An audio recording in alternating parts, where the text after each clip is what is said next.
Hello everybody and welcome to the introductory video to the upcoming Let's Play Shogun 2 Total War, the RP edition, the role play edition.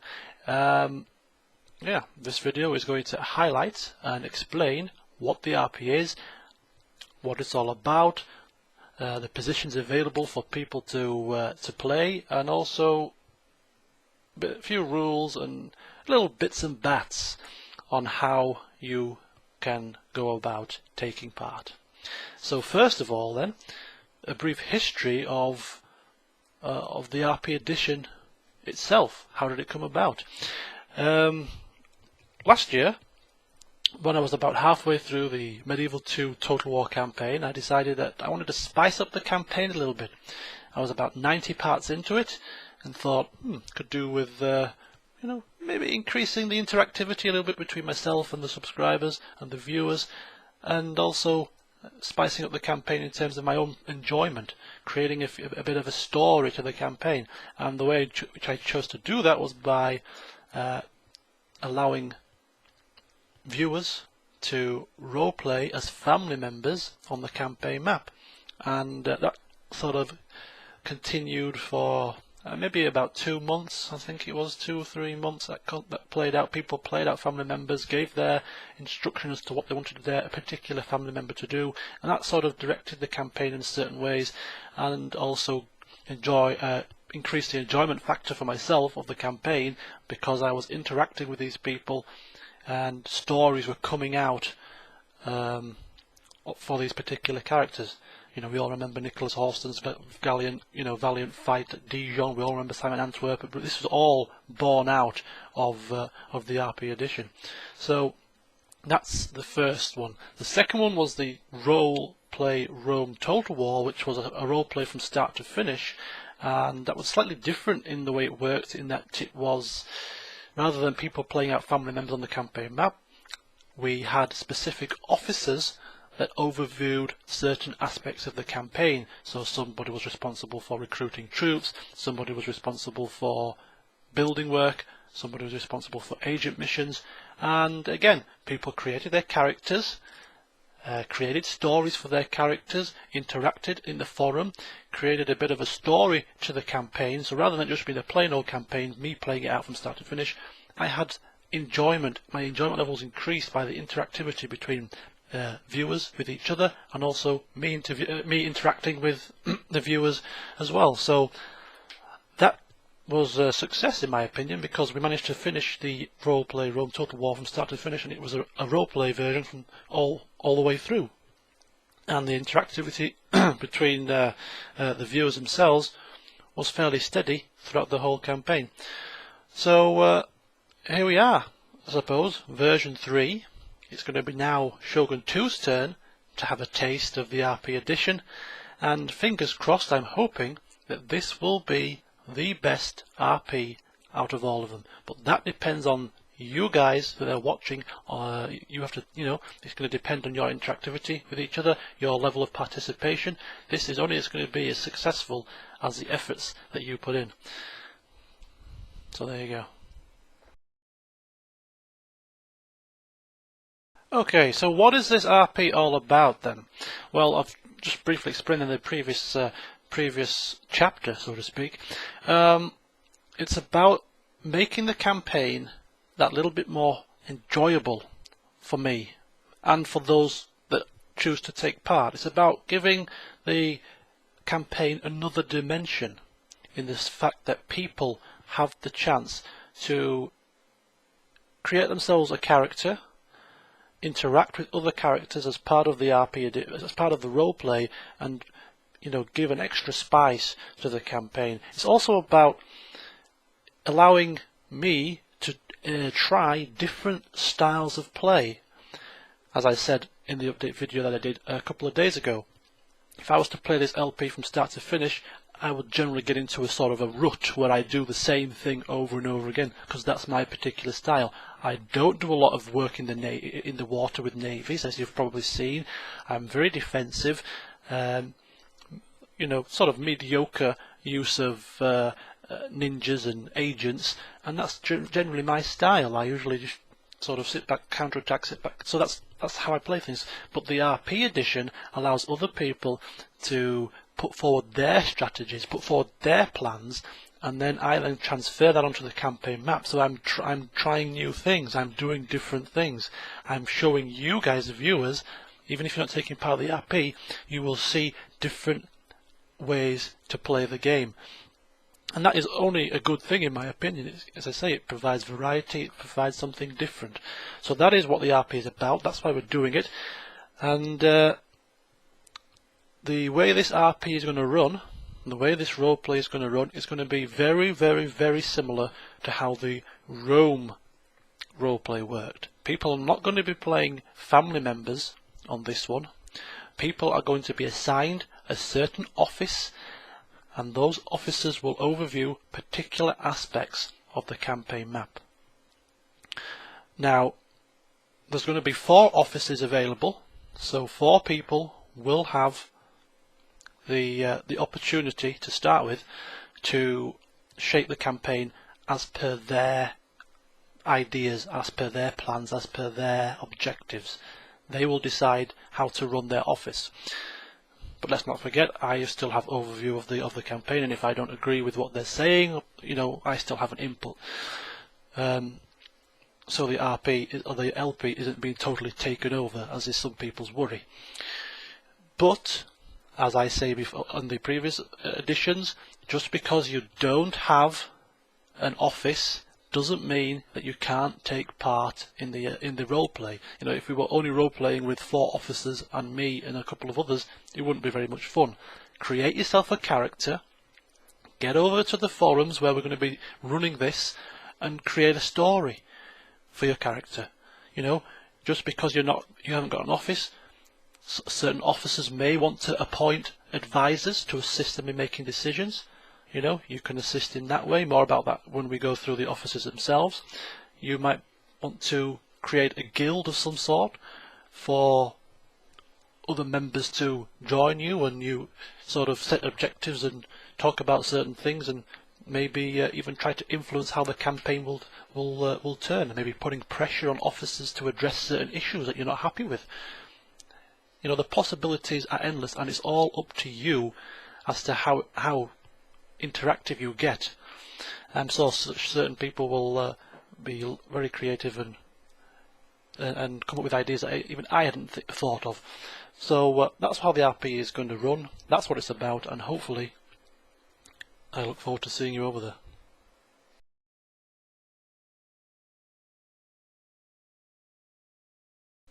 Okay, so as I've just mentioned, there are 4 official offices available. These are the offices that will sort of overview certain particular aspects of the campaign, and the 4 officers are the only people that can post orders for what it is for what they want to see happen on the campaign map in respect of their office. So it will all become clear once I go through it. So first of all, then there's myself, who is the daimyo, the faction leader, the overall ruler of the Tokugawa. My decision, usually, I can be persuaded otherwise on occasion, but my decision is usually final. So if I want to see a certain thing happen, I can request that it happens. If I don't agree with something one of the officers is doing, or something the officers has suggested, I can tell them to change it. I have the overall power, and that is it. Generally speaking, though, those that have played with an RP with me before, I am not a busybody. I don't wield my power around with a big stick. I generally allow people to express their views and opinions, and I generally allow people to quite a fair degree of freedom in making their decisions without me having to step in, because I just generally like to see what goes on. But I may step in occasionally. So that's me, overall ruler. Next office that's available to be played out is the head priest or head priestess, depending on who's playing the role, and that is obviously a religious office. The head priestess priest, whatever, has control of diplomacy. So anything to do with diplomacy, that is down to you. So you decide who we're trading with, who we're not trading with, who we're going to, whether to exchange somebody for a hostage, whether to arrange a marriage, whether to request payment for something or other. Anything to do with the diplomacy screen is your domain, except for declaring war, declaring peace. Now, they cannot be done on your own. You have to consult me to decide that. So if you want to go to war with the Hattori before they've waged war on us, you can't order that. You have to speak to me about it. So that is the head priest, priestess. Your domain is diplomacy. The next office, we have the tatami master. Now, the tatami master is responsible for construction.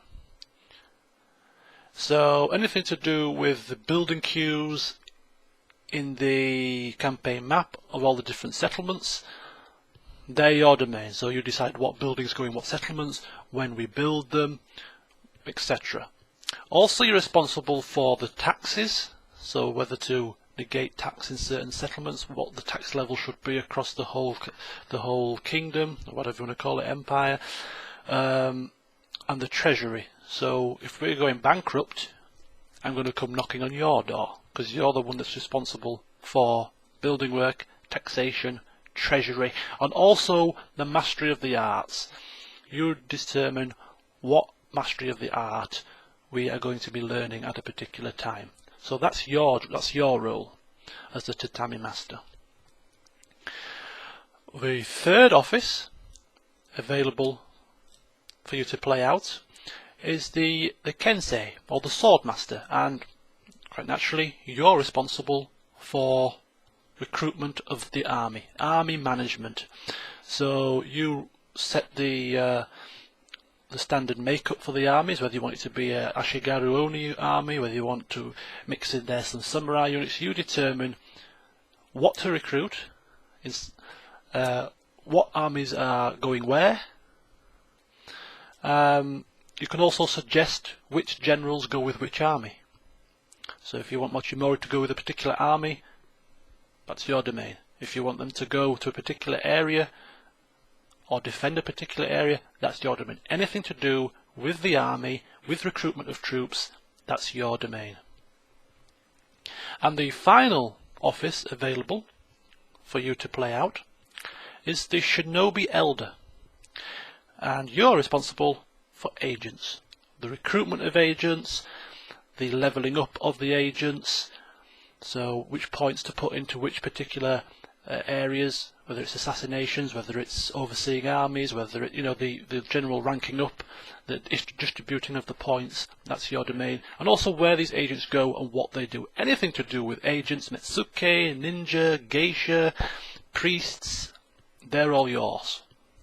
So there you go. That's the 4 offices available to be played. The head priestess responsible for diplomacy, the tatami master responsible for construction, the treasury and the mastery of the arts, the kensei, the sword master, responsible for army management and recruitment of troops, and then we've got the shinobi elder responsible for all things to do with agents. Now these offices are individual offices, but they rely on each other to work successfully.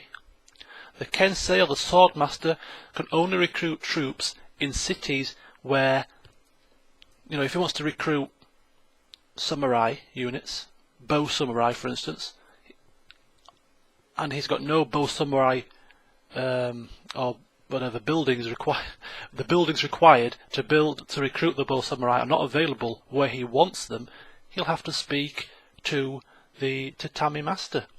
Can I have, can I have a bowyer on the borders of the Date lands, please? Because I want to, you're going to have to work together. You're going to have to speak to each other. Similarly, if the shinobi elder wants to recruit some Metsuke and there's no lands close to where he, there's no markets close to where he wants the Metsukes to be produced, he'll have to speak with the tatami master to say, look, can you build me a market in this settlement? I want to recruit some Metsuke over there. or I want to recruit some ninja over there, can you build me a sake den, please? So you have to talk to each other, work together to create a cohesive campaign, especially now that we're in Realm Divide. So yeah, so there's the offices that's available to you.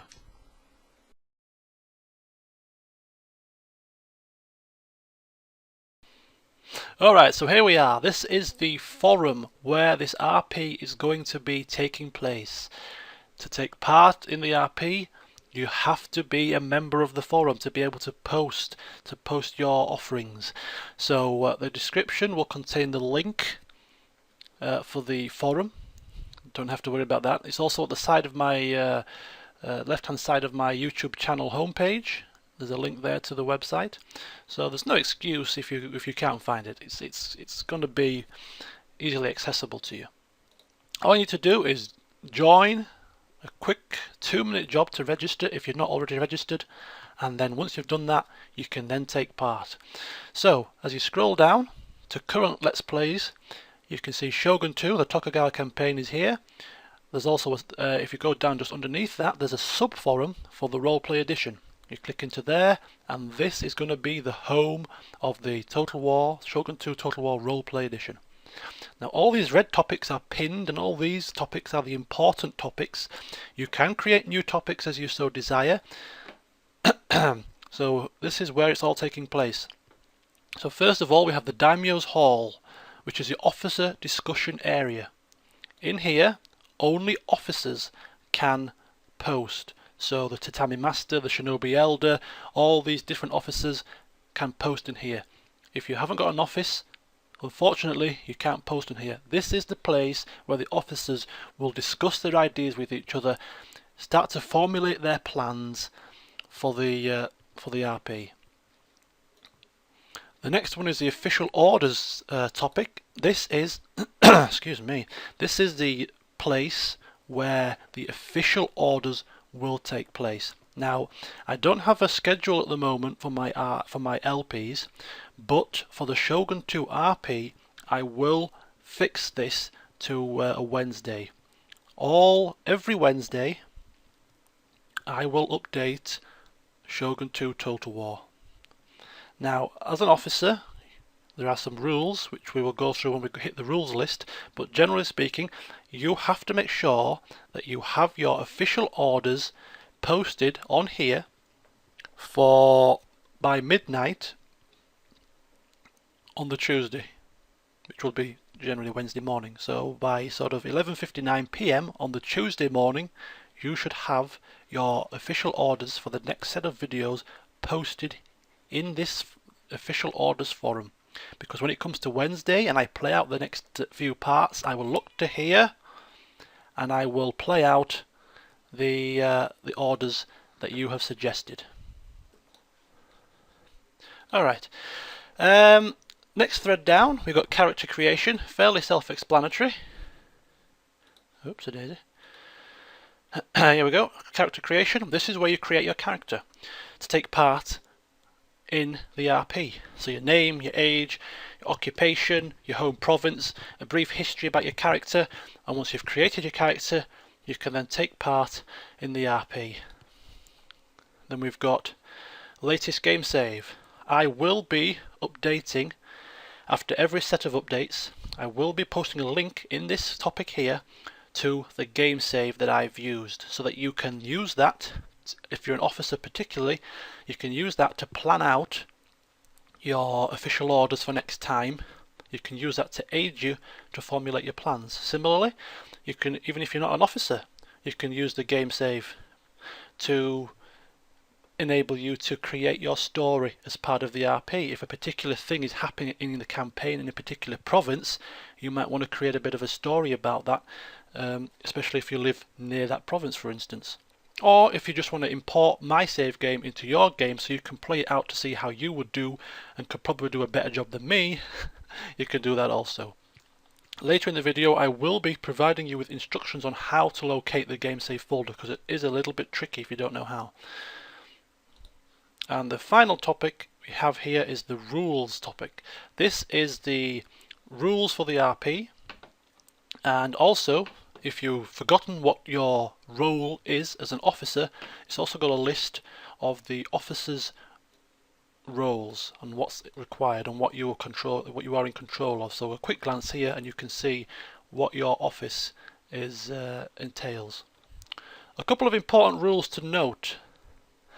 As we say, only the instructions posted in the official orders will be played out in the game. So if you do not post in the official orders topic, I won't play out your instructions. That's the topic that I read before I play out, and they should be posted by Tuesday night at 11:50 p.m. GMT, so that when I come on Wednesday, I can, for God's sake, I can play out the next set of videos.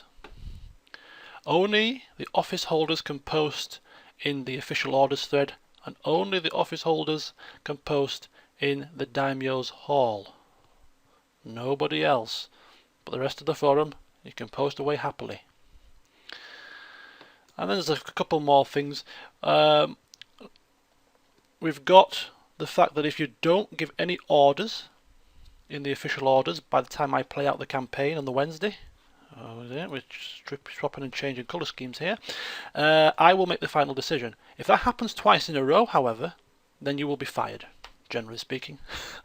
If you don't post any instructions 2 weeks running without prior notice, you will be relieved of your position of that office. And similarly, if I don't think you're doing a good enough job, for instance, if you're the person responsible for the treasury and we're in the red, I may decide to fire you and get somebody else in who's got better financial discretion than you have. All in good fun, of course. I don't take it personally, but I have a campaign to run. I have a kingdom to expand. So if you're doing a bad job, don't expect to keep your job. All term lengths are indefinite. There's no set time. So if you're doing a brilliant job as the sword master, you're going to probably be the sword master for the foreseeable future. So that's about that. So there you go. Of course, you can always come to here, cast your eyes over it to get the gist of the rules and the offices at your own leisure. But they're some of the more important rules that I think I should make you aware of. And then we come to the rest of the forum. Those are the 5 main topics that are pinned. Now the game, I can't get to anything else because it seems to have crashed. Bear with me, please. Alright, I've managed to get it working again. So here we are, back at the main forum page. Well, the main Shogun 2 Total War Roleplay Edition forum page. The rest of the forum, as I say, is yours to do as you so wish with it. Even if you're not an officer, you can't post here, but you can post in the rest of the forums. Now, as I say, you are the ones to be creative, you're the ones to create your own stories, and they will go in the main forum. Create a new topic and off you go. If you think you can do a better job than the current officer, if you are interested in being, for instance, a tatami master, and you think you can do a better job than the current one at the moment, you could start putting your own ideas down here. Start trying to gain the daimyo's attention, who might stand up and take notice if you are, providing ideas that are quite interesting. The rest of the forum is yours to do as you so wish. So that's basically how the RP will run on the forum.